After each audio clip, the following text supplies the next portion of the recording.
In this video, I'm going to tell you a little story about why you should never believe gossip. That's the things that are said behind somebody's back about somebody else and not by that person themselves.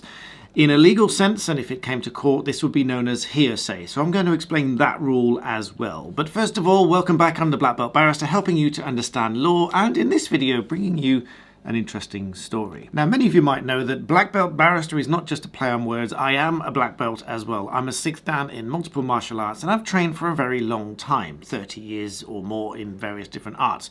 But the important thing is I've been teaching as well for a very long time, mostly voluntarily. So this story involves me teaching voluntarily at a school. But before I get into the details of that, let me explain what hearsay is.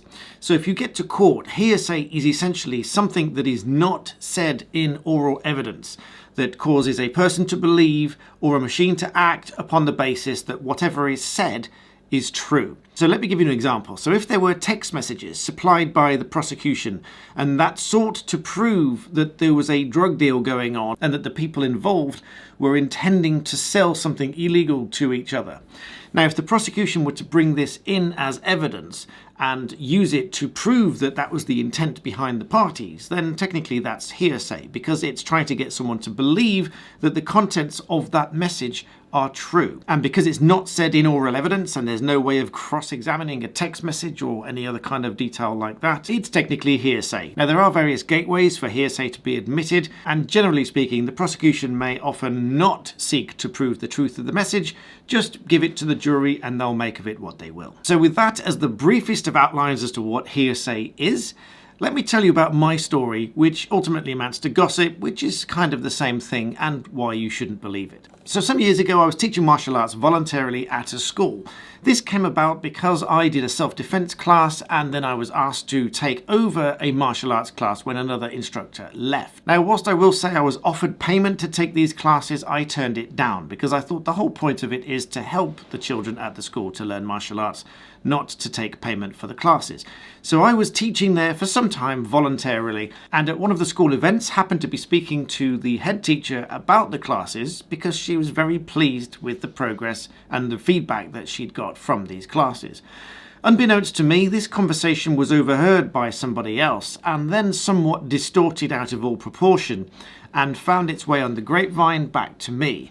Only the way that it came back to me was a very different meaning. By the time it came back to me, this conversation that had made its rounds through various different people in the school came back as follows. It was being said that I was trying to convince the school to allow me to extend my classes to the other part of the school and increase the time and use of the hall, and that I was desperate to charge my fees to the school because I wanted to increase my little martial arts school. Now, on the basis that this was entirely voluntary, this couldn't have been further from the truth, because the actual conversation was the head teacher asking me if I would extend my classes and incorporate more years throughout the school, which I simply didn't have the time to do, so I'd politely declined.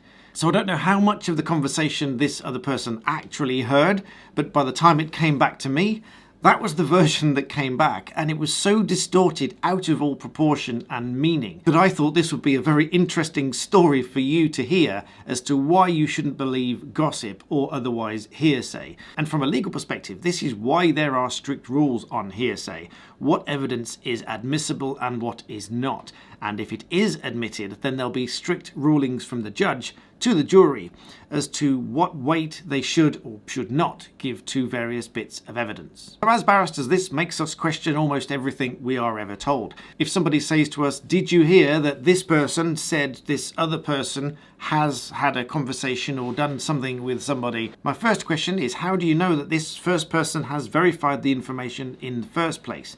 And if they've got the information from someone else, how could they possibly have verified that information from that third source? And either way, by the time that information gets to you, unless you've heard it directly from the source, there's no way you can possibly verify this information. And so I would urge you, anytime you hear any kind of gossip or conversation like that, take it with a pinch of salt, unless you verified it with yourself. Anyway, I thought you would find this story interesting, so please share it with someone that you think might find it interesting. And as always, thank you for watching.